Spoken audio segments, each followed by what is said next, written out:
Well, welcome, welcome, welcome. It's time for another edition of Tom's Cabin, Books and Music. We got a lot of stuff to cover, so let's get right into it. Well, Happy New Year again. Good to see you. Thank you so much for stopping by. We've got a lot of stuff to cover, news, some reviews, and some other information for you. So let's not dilly-dally. Let's get right to it. And away we go.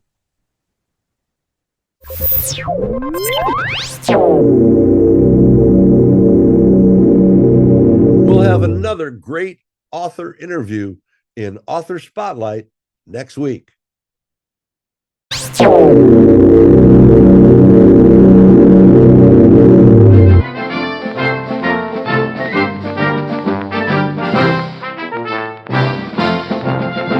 From the sea, from the air, from the land, the latest in news and perspectives on books and music here at Tom's Cabin.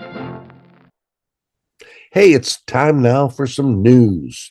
News from the independent publishing world and the independent music world.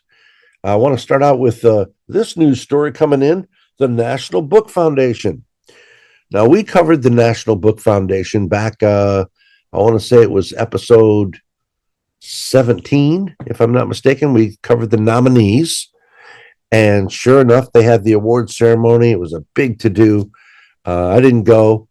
I wasn't invited back in November, and they now have the 5 winners. Let's take a look. The 5 winners across 5 categories. It was the 76th National Book Award ceremony, celebrating exceptional works in fiction, nonfiction, poetry, translated books, and young people's books as well, children's books. Our sincere congratulations to all the winners. The ceremony held at the Cipriani, I'm mispronouncing that, but that's a very swanky hotel I've heard of.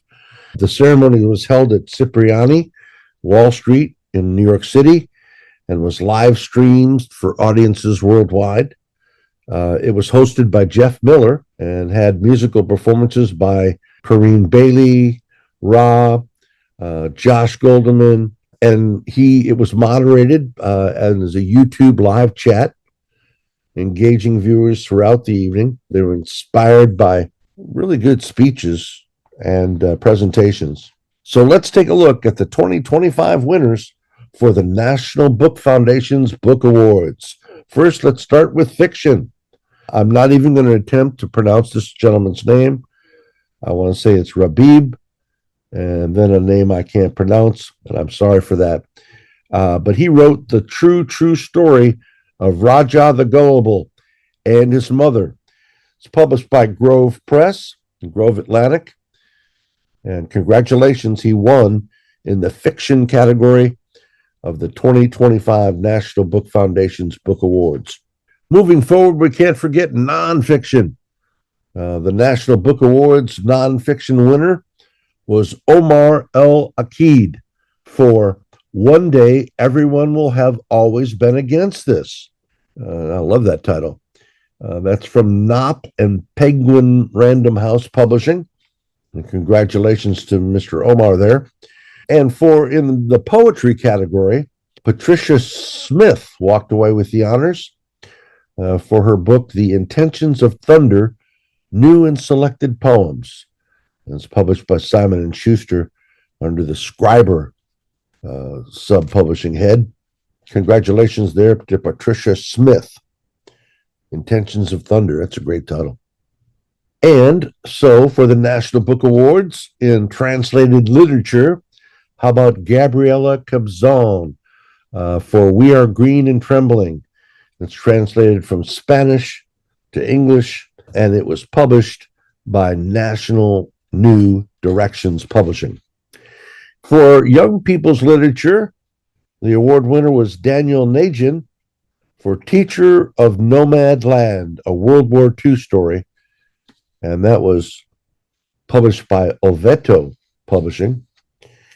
There was a special Lifetime Achievement Award, which went down really well. George Saunders received the Medal of Distinguished Contribution to American Letters, and it was presented by Deborah Teisman. The Author Guild Council member Roxane Gay was honored with the Libertarian Award for outstanding service to the American literary community, and that was presented by Jacqueline Woodson. Celebrity book enthusiasts Lena Dunham, Tan France, Ira Glass, Dakota Johnson, and Matthew Conaughey introduced finalist categories throughout the evening. And the reason why I keep coming back to this is, number one, the National Book Awards are pretty much unknown by a lot of people, and they are really among literature's highest honors. I mean, yeah. And they recognize works that shape the contemporary book scene and the literary conversation that goes on about society, about problems, about successes, joys, tragedies, you name it. Winners get 10,000, 10 grand, and a beautiful statue, which you'll see, and a bronze medal. The finalists, just the finalists, they get a grand and a bronze medal. This year's competition was very popular. It drew 1,835 submissions from different publishers. 434 were in fiction, 652 in nonfiction, 285 in poetry, 139 in translated language literature, and 325 in young people's literature. The entries were judged confidentially. The judges are not revealed who the judges were, which I kind of like that. That was all done confidentially. But a big, big, big hand to the finalists of the National Book Awards. Congratulations.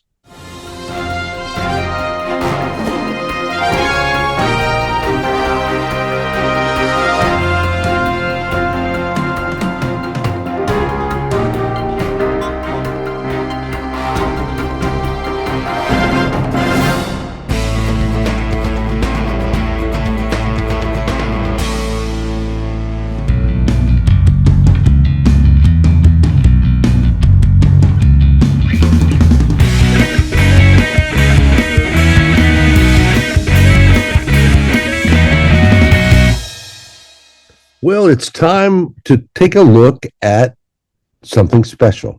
Recently, I had the opportunity to participate in a career day at Bob Sikes Elementary School in Crestview, Florida. The school features state-of-the-art learning facilities with more than 30 classrooms and I would say 1,000 students. The annual event has volunteers from the community come in and just highlight different jobs and careers. I saw a fireman there. I saw a heating and cooling company showing with his gauges. Saw a woman from a bank. Saw a realtor, and then me as an author.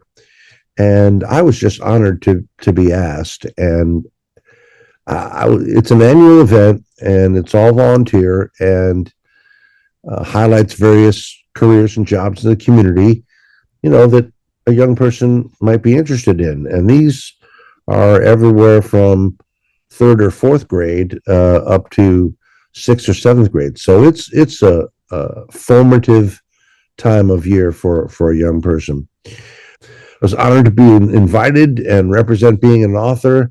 I spoke to 3 fourth grade classes, which you'll see in a minute. And these students are about 9 or 10 years old. They escorted me from classroom to classroom, and they were just, we hear a lot of stories these days about real young people acting like brats in Walmart and stuff like that. And sure, there are a couple, but by and large, boy, oh boy, they asked wonderful questions, stuff that I never would have thought they asked. And I think that there was maybe a Dan Brown or a Stephen King in there somewhere. In fact, there was one child that was, I think, in fifth grade, but he specifically requested to come and meet me. And I was just touched by that. And while I was on the campus, I want to show you this.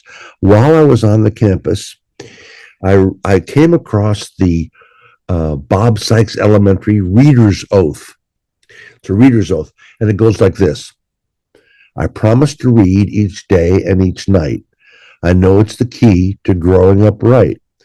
I'll read to myself. I'll read to a crowd. It makes no difference if silent or out loud. I'll read at my desk, at home and at school, on my bean bag or bed, by the fire or the pool. Each book that I read puts smarts in my head, 'cause brains grow more thoughts the more they are fed. So I take this oath to make reading my way of feeding my brain. The Reader's Oath. I want to say a very special thank you to Dr. Crystal Griffin, who invited me and is the, I believe, lead counselor, career counselor. And I also met the principal. And just what a cool way. You know, if you have in your local community elementary school, and of course you do, go over there, walk into the front office, say you'd like to speak with the vice principal or principal, and say you want to come and talk to the kids about your career. I'll bet you they'll be thrilled. So a very special thank you to the entire staff and the students there at Bob Sikes Elementary School in Crestview, Florida. Aloha. Thank you very, very much.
The fourth grade students at Bob Sikes Elementary have an important message for you. Reading is cool! So's Bob Sikes. It's hard! Reading is cool! Oh. Thanks for reminding us, kids. Reading is cool indeed.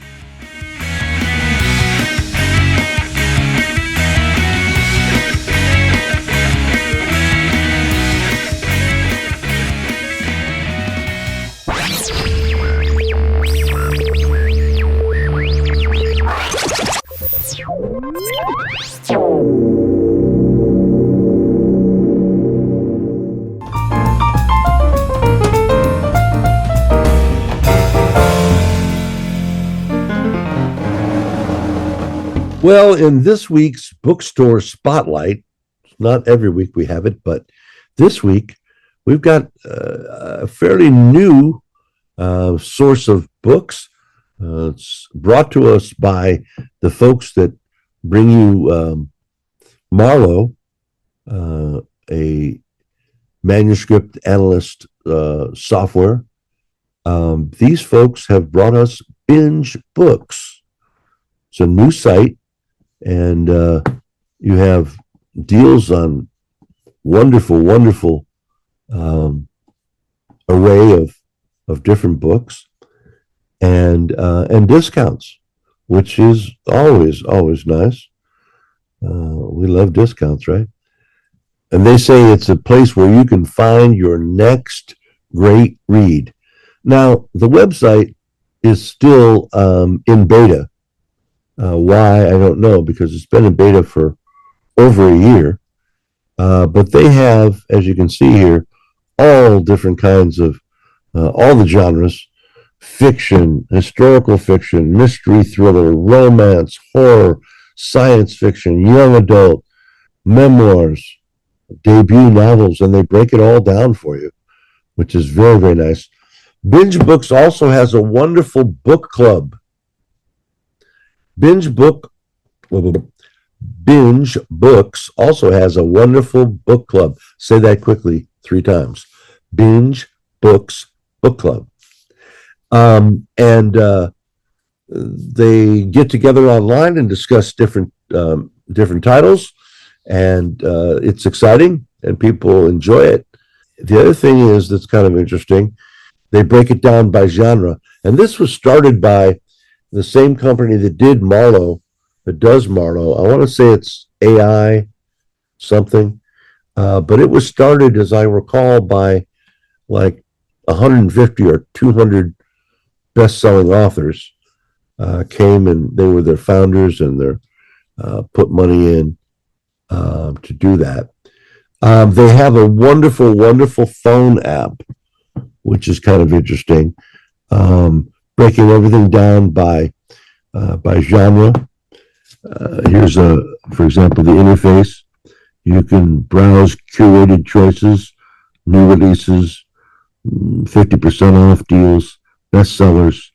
Plus, they have broken out subgenres and author picks, which is kind of interesting. It says you can find your next great read at bingebooks.app. Bingebooks.app. If you're looking for good books with a hefty discount and a wonderful, wonderful interface, check out bingebooks.com. URL is right here at the bottom of the screen and in the show notes. And thank you so much for a wonderful, wonderful site. Great source for books, ebooks. Bringe Books, where you can find your next great read.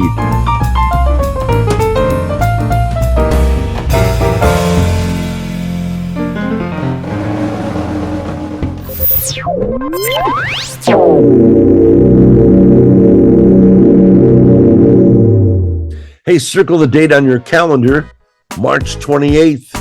It's a Saturday. It's coming up in just a couple of months. Books on the Bay 2026. Right here in Pensacola, city of Five Flags. Make it a point to come as a exhibitor or as a reader. Books on the Bay. It's going to be a blast.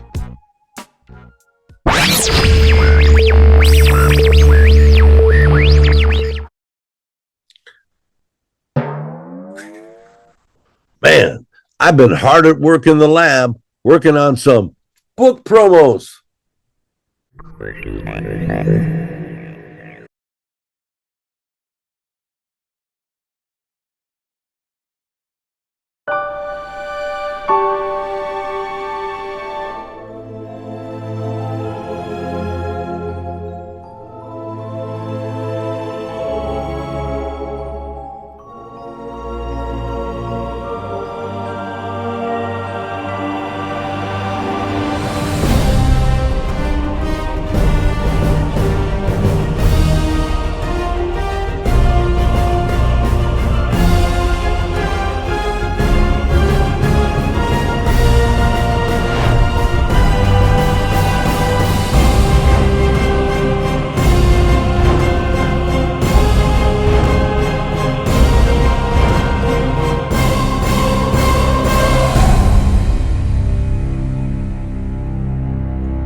Hey,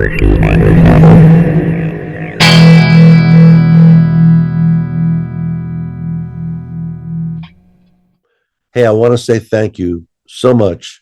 If you've ever left a review from myself or other writers, thank you so much. I can't tell you how much it helps us both refine our craft as well as in the sales structure online and such like that. Please also leave a review whenever you can. And here are some reviews that on my books. And here are some reviews on my books. We do a lot of reviews here on the show, both reviews of other books and other authors, as well as my own books. Here are a couple of reviews on new books that I've published in the past couple years. It's time for reviews. Here are some reviews of Tom's books. It's time for reviews. Here are some reviews of Tom's books.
Well, we're going to see all kinds of new lists, best of lists, and end of the year lists, and all kinds of and all kinds of lists of different books, different authors. Everybody's got an opinion.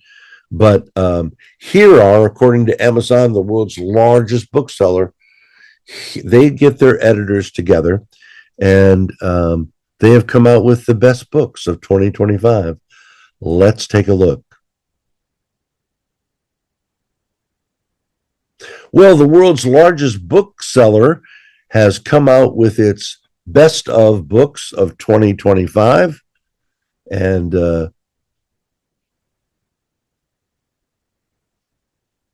well, the world's largest bookseller has come out with its best books of 2025, the Amazon Editor's Choice Awards. This is in no particular order. Let's take a look.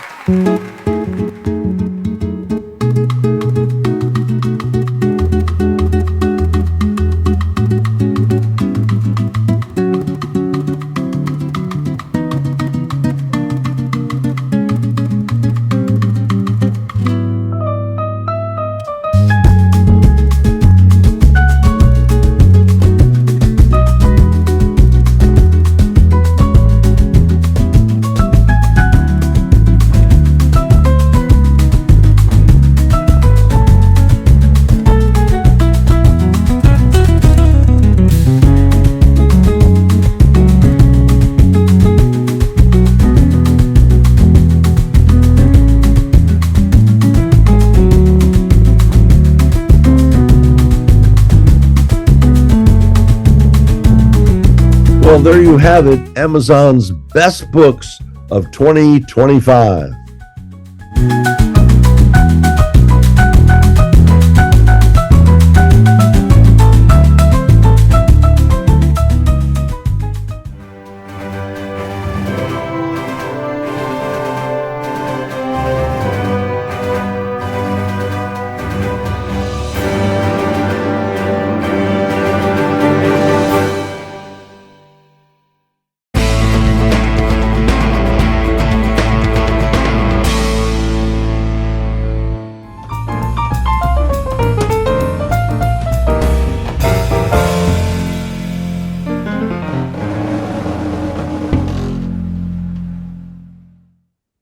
Well, you know, we've been promoting this next segment for a couple of weeks now.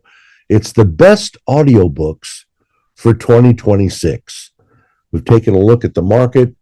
We try to give you titles that are not really popular elsewhere, not covered by the mainstream publishing media.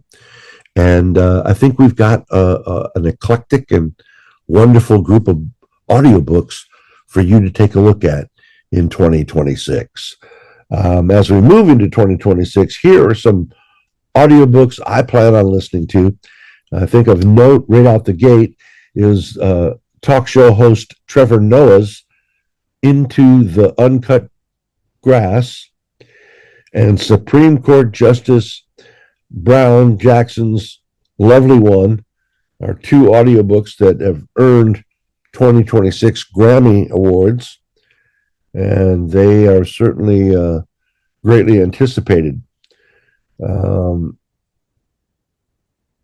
I take a look, when I look at audiobooks, I take a look at first, of course, the story, then the narrator and the narration. More and more we're seeing multi-narration.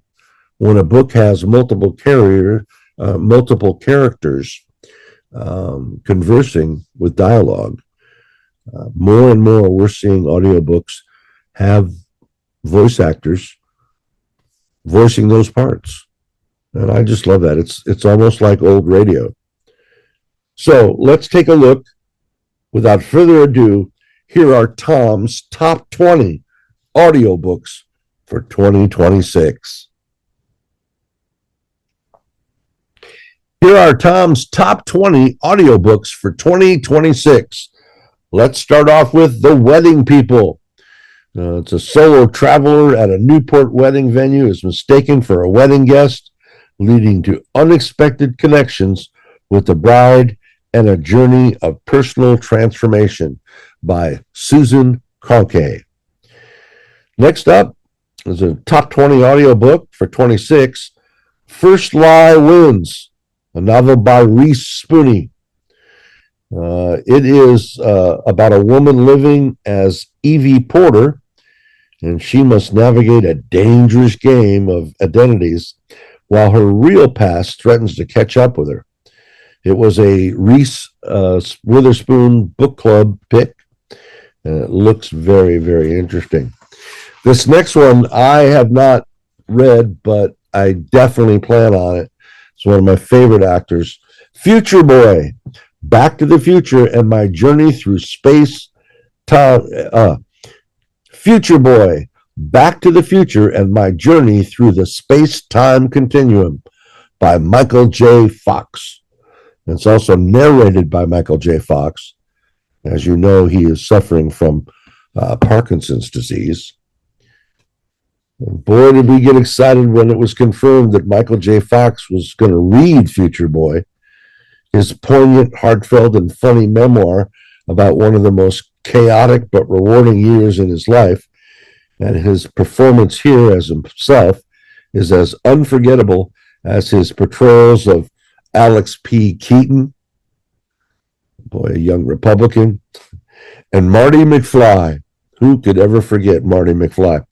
This is a guided behind-the-scenes tour of those two iconic roles, which he performed at the same time in 1985. How? I don't know, but the book tells you.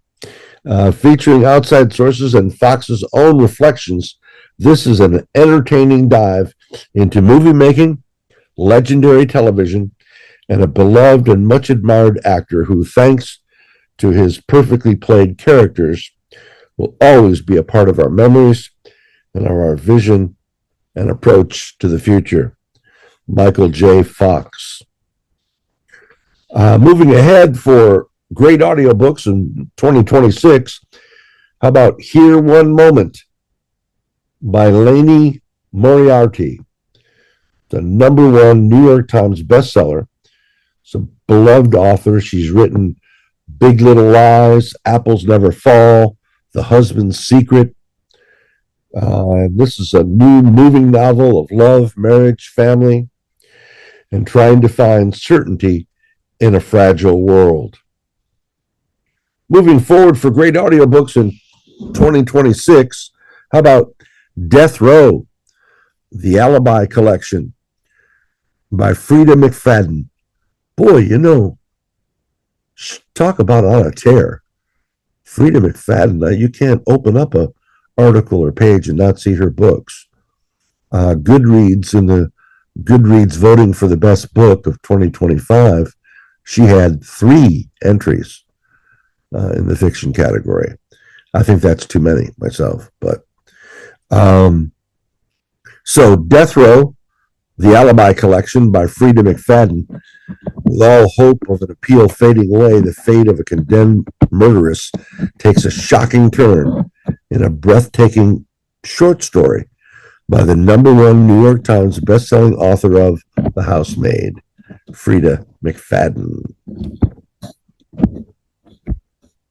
Another great book for this year is All the Best for the Future by Greg James, a memoir of growing up and finding joy in everyday things. I love this one.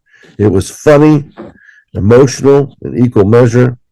It was only $1.99. And having Greg James read it is another element, as he ad-libs and brings a lot of personality to his performances. That was one that I actually have listened to. All the Best for the Future by Greg James. And moving forward in best audiobooks for 2026, The Devil Reached Toward the Sky, an oral history of the making and unleashing of the atomic bomb. And it's by Garrett Graff, narrated by Eduardo Barlini. He's a superstar historian, Garrett Graff, and he also garnered a spot in the best of list in 2024. He did a history of D-Day, which was very well received. This time he teams up with Audie winner Eduardo Bellarmini as the narrator, and New York Times has called him as a narrator a master in his field. And more than 30 additional voice talents contributed to this. And that's what I'm kind of talking about. A true ensemble approach to audiobook production, which is just super exciting. This latest epic narrative is about building and detonation of the atomic bomb during World War II. The Devil Reached Towards the Sky by Garrett Graff. Next up, Women of Troy by Pat Barker. Barker reimagines the aftermath of the Trojan War through the eyes of its women, exploring grief, survival, and agency from a female perspective. The Greek retelling is the second in a trilogy, and it does not disappoint. Folks seem to love it from the comments online. It's modern and very accessible, but is about ancient history. You should check it out. You won't regret it. Next up, Floris Knopp brings us the audiobook, The Names. It's a novel about grief, memory, and how lives are shaped by the people they meet and the people that they lose in their life. It reminded me of the sliding doors concept in that movie. Next up, for Best Audiobooks 2026, how about The Zorg? The Zorg, a tale of greed and murder that inspired the abolition of slavery by Siddharth Kara. You know, every year there are audiobook narrators who stand apart from the crowd. And for the third year in a row, one of those voice artists is Golden Narrator Award winner Dion Graham. He's a narrator of impressive flexibility, and he was the 2023 Best of the Year narrator, according to some magazine that I didn't look up. At any rate, he did a monumental biography of Martin Luther King Jr. Last year, he had the beautifully poignant middle grade novel of The Zorg. It reveals the harrowing history of a 1781 British slave ship whose crew drowned 130 of its human cargo, and how the public's horror at learning the details boosted support for the abolitionist movement in the United States and England.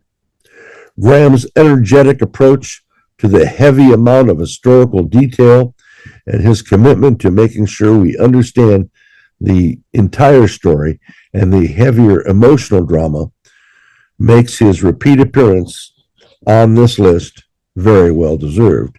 The Zorg, a tale of greed and murder that inspired The Zorg, a tale of greed and murder that inspired the abolition of slavery. That looks very, very interesting. Moving ahead, Audiobooks 2026, Best of The Seven Husbands of Evelyn Hugo by Taylor Jenkins Reid.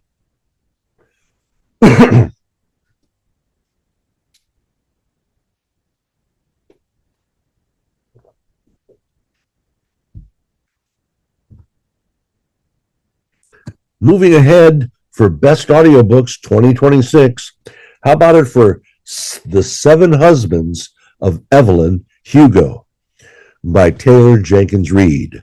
It's a fictional legendary Hollywood icon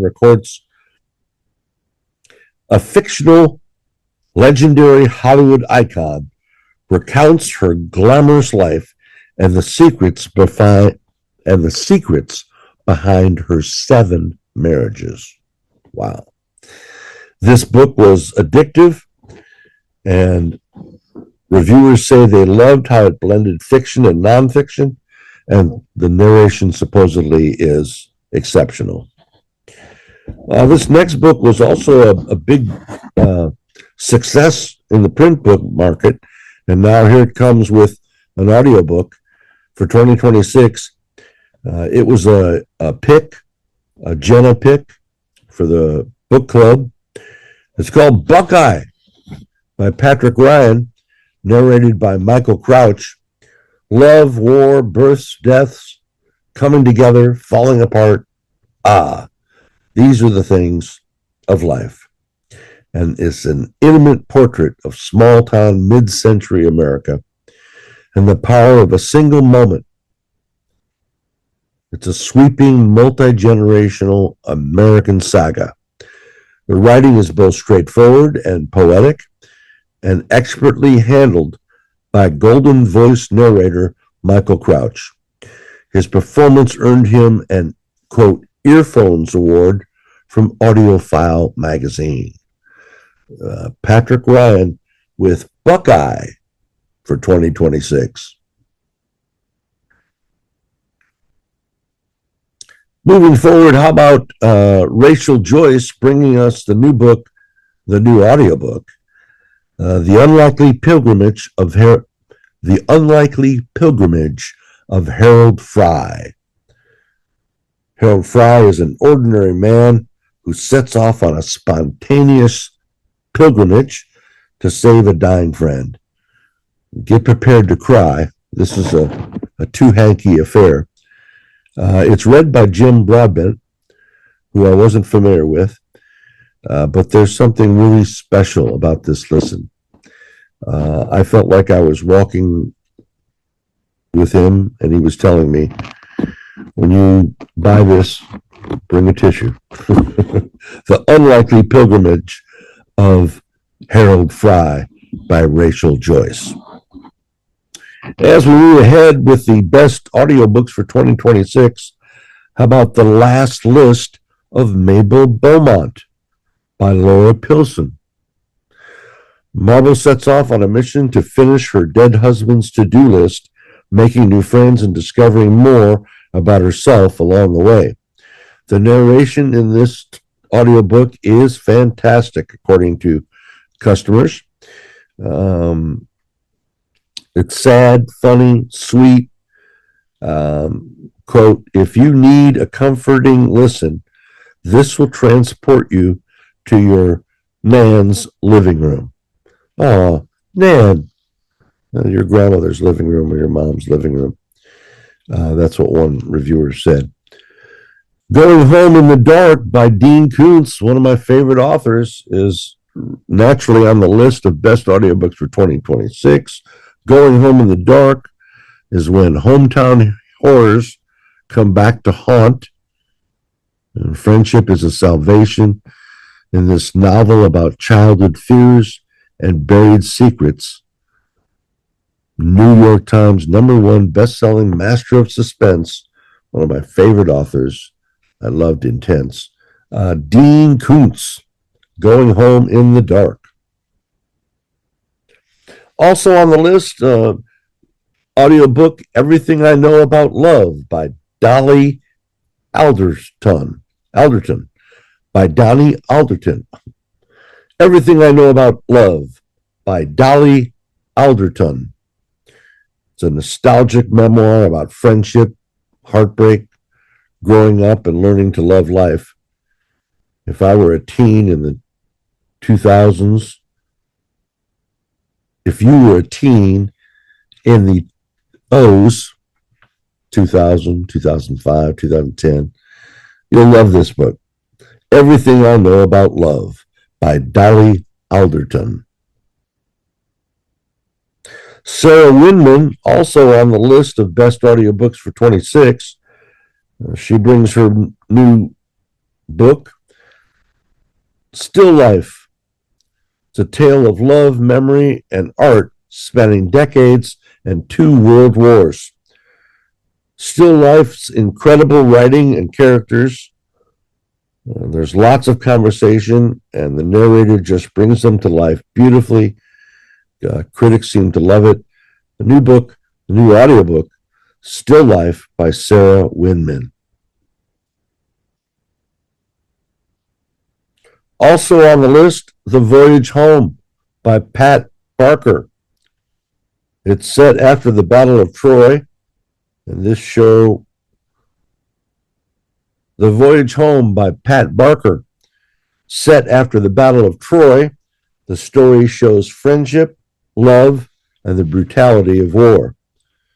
I have been interested in the Pat Barker series for quite some time, and so this is going to be my impetus to do it. Let's see what else. Hotel Avocado. Hotel Avocado by Bob Mortimer. It's funny, surreal, and it's a story about a normal guy named Gary and friendship and second chances. I've saved, I think, the best for last. Wings, the story of a band on the run by the one and only Sir Paul McCartney. And it's also narrated by Paul McCartney. He reads the introduction to the oral history of the generating. Paul McCartney reads the introduction to this oral history of his generation-defining band, Wings. It's told chronologically. The book draws from over 500,000 words of interviews with McCartney. Told chronologically, the book is drawn from over 500,000 words from interviews with McCartney, his family, his band members, and other key participants. When you realize that McCartney was only 27 when the Beatles broke up, you also realize that Wings was not just another outlet for his musical creativity and ambitions. Wings was a very special band. It was also a vehicle for him to discover and define who he was without his Liverpool mates, and they had been together for so long. There was doubt as to whether him and John and George and Ringo could have careers outside of being the Fab Four. Well, we found out about that, didn't we? For fans of McCartney, his singular career, this is a not-to-be-missed trip back to the 1970s through the music and memories of one of the era's most popular bands. There you have it, my top 20 books. There you have it, my top 20 audiobooks for 2026. Being fairly new to listening to audiobooks, I am absolutely loving it. I don't think I've listened to the radio in the car in a year or two. The convenience can't be beat. The narrators and multiple narrators are really changing the feel of audiobooks. And the verbal actors, that's what I call them, they just keep getting better and better. The narration and the pacing, the audio quality, just all seem to be much, much better. For example, I'll give you an example. I was listening to an audiobook the other day. Character came into the room, and she was obviously walking across the room, and she went from speaker left, center speaker, speaker right, just like she was walking past you in the room. It was very impressive, and happens all the time now. And I want to say, too, that the computer-generated audiobooks have really come a long way. All of my audiobooks are available on Apple Audiobooks, by the way.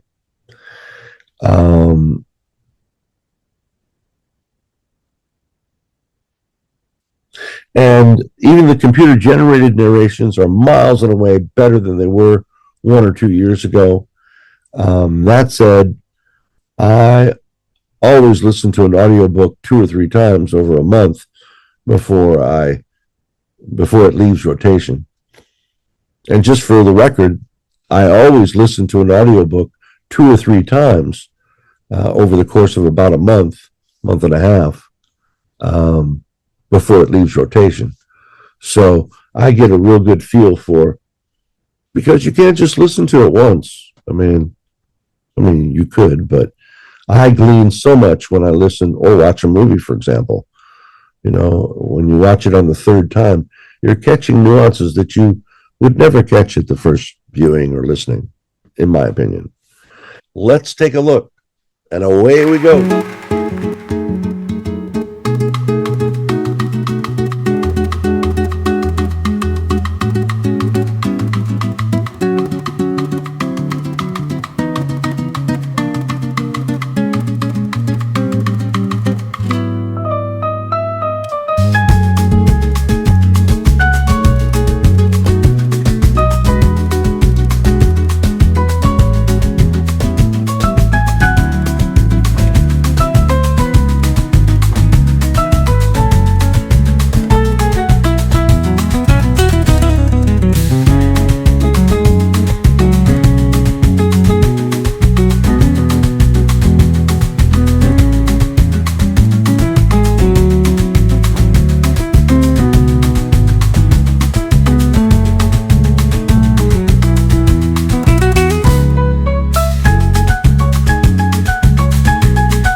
So my question to you is, what's the best audiobook you've ever listened to?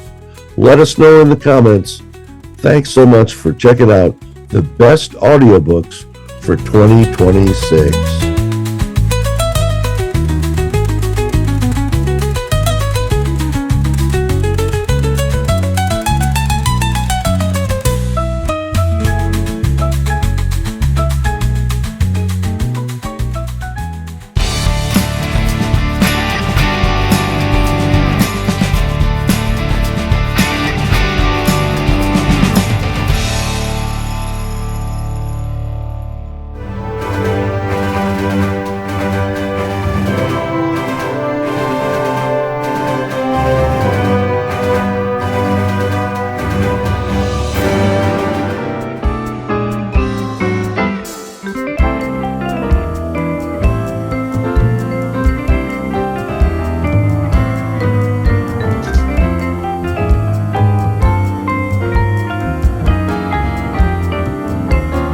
Well, highlighting different kinds of books, let's take a look at, wow, my favorite, cookbooks. Yeah, there are so many different kinds of cookbooks now. I was in the store the other day and saw a whole bunch of them. Want to talk to you a little bit about cookbooks and what makes a good cookbook and some of the great cookbooks that are on the market. And new cookbooks are constantly being released across a wide range of different cuisines and cooking styles, from just recipes towards novice cooks to specialties like vegan diets or the Mediterranean diet, let's say, to deep dives into regional cooking, cuisines, and holiday baking, for example. Some are kind of more specialty books, like just about pastries and desserts, just about entrees and meats and fish, poultry, those kinds of things. And some recipe books are written by recipe developers, while others come from world famous chefs. But even as we find new favorites every season, including special summer and winter cookbooks, I've seen a bunch of those these days. And some cookbooks are timeless, like Julia Child timeless, like Martha timeless. They're the ones we remember as a revelation. It's different between when you're making grilled cheese sandwiches and stuff like that, or a full meal for four. And some just remain timeless. They're the ones that we remember as a revelation, a turning point in our lives towards being a good cook and understanding of ingredients, flavors, cooking techniques, blending, all those kinds of things can be learned in cookbooks. The best cookbooks are the volumes we come back to again and again. They remain up on the shelf and they exalt vegetables and preserve traditional cuisines and inspire new ideas in the kitchen as well. These come from chefs across the country as well as sources, great sources, Food and Wine and Cuisine Magazine. These are the classics, innovative meals that explore Chinese, Mexican, Southern, global cuisines. Now, let's take a look. When you're looking for a good cookbook, aside from good recipes, wannabe chefs should look for a few things. First, large type. The ingredients. You're going to have this, make sure that the book can fold flat. You're going to have it on the countertop. You want to be able to see the ingredients, the recipe, stirring techniques, whatever. So large type for the ingredients list will prove handy when it's covered with flour and everything's flying all over the place. Next, you want large color pictures of what it's supposed to look like when it's all done, or maybe even during the process. Yeah. Want to see though how it's going to look when we're going to eat it. And the large type also helps if the cookbook can lay flat. That's a really good thing, as I was saying. Also, have a look at the way the writer put the meal together. Is the order logical, or someone wasn't paying attention? With those guidelines, here's my top 10 cookbooks for 2025-26. If you were to glance at a cookbook shelf of the most wannabe chefs around the world, The Joy of Cooking is probably the book that you'd see on most shelves. Countless culinary professionals across all parts of the food and beverage industry have used this book as reference and have for almost 30 years. Most chefs say that if you could only have one cookbook, that's the one to have, The Joy of Cooking. And I want to say the latest edition was 2023.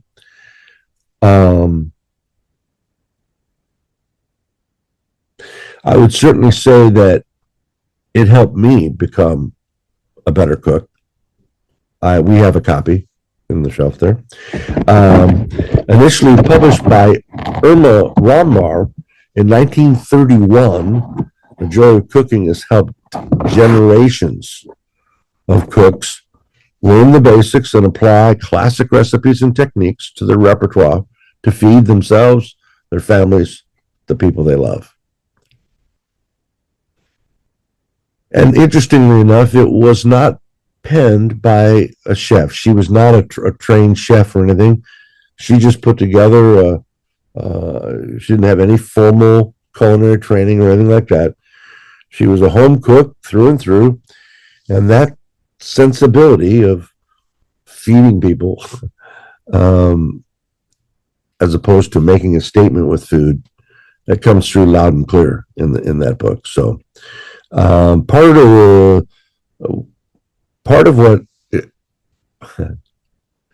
of what allowed The Joy of Cooking to endure for almost 100 years is its approachability. Makes no errors. Recipes are, no knead sourdough bread, chocolate chip cookies, smoked pork shoulder. They're meant to be eaten and enjoyed at a family dinner table and not plated and photographed in some fussy restaurant setting. It's day-to-day eating and how to cook to make that happen with style and good nutrition as well.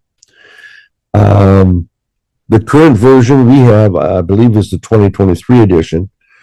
And it's got almost 4,000 recipes. I think a little bit over. I think about, yeah.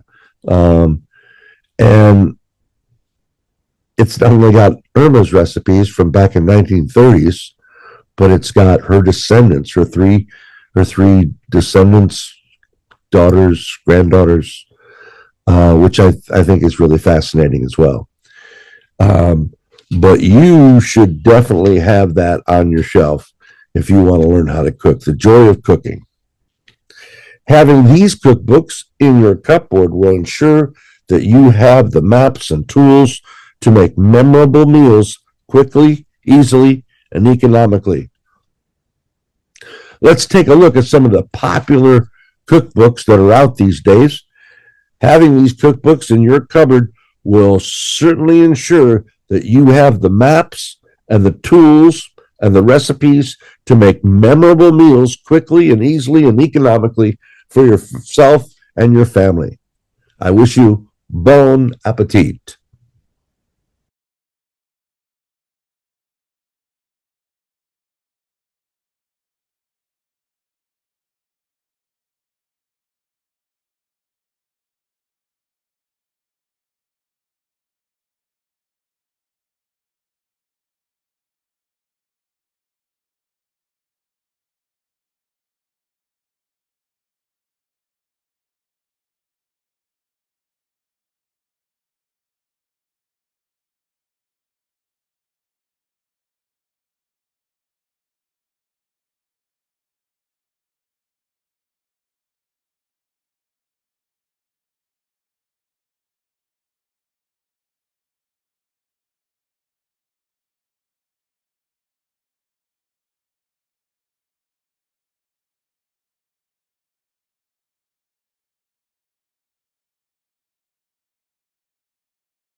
Let's take a look at some of the popular cookbooks that are out these days.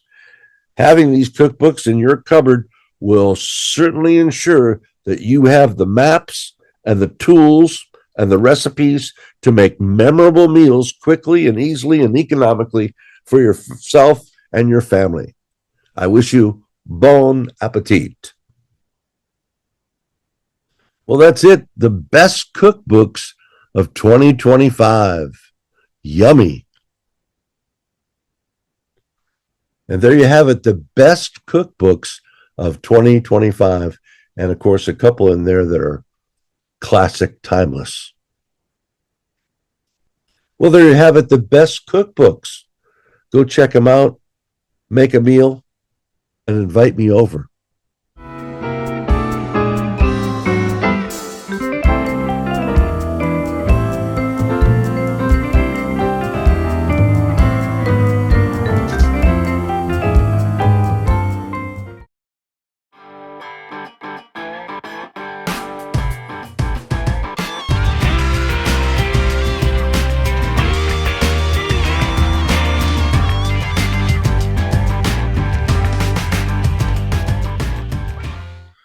Put your laughing hat on. It's time for the joke of the week.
I want to thank you so much for coming by. I hope you had a good time.